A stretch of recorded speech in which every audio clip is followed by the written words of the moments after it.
He once lit a spark of hope for millions of Americans with unquenchable courage.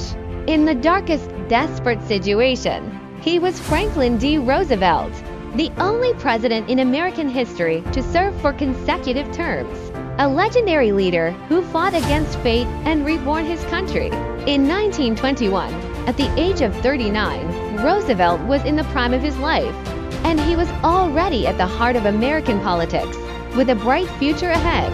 But a sudden outbreak of polio pushed him into the abyss, a fever that persisted, paralysis of his lower limbs, and doctors asserted that he would never be able to stand again, let alone return to politics.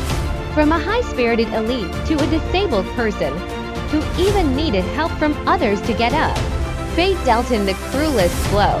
He endured the pain and practiced standing and walking. Even if he could only move half a step with a bracket, he would never give up. In 1929, the United States experienced the worst economic depression in history, causing the stock market to collapse, factories to shut down, and millions of people to be displaced. The entire country was mired in despair.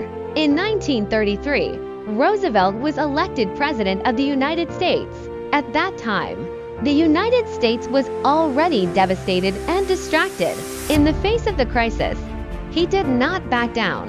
On his first day in office, he launched a bold new policy, closing failing banks, launching employment programs, and building public works to support the unemployed. He pioneered fireside chats, sitting in front of the White House fireplace, and speaking in a gentle but determined voice to the nation about the state of the country and its future direction.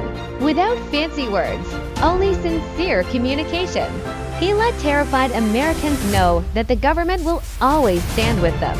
Under his leadership, the United States has emerged from the economic winter step by step. Factories are roaring again, streets are reviving, and the broken country is being pieced together little by little. He defied popular opinion and led the United States into the war, fighting side by side with the Allies against fascist tyranny. The paralyzed legs could not trap his soaring soul. Successive crises could not defeat his firm will. He used his life to explain that true strength is never about never falling, but about being able to move forward with scars after falling.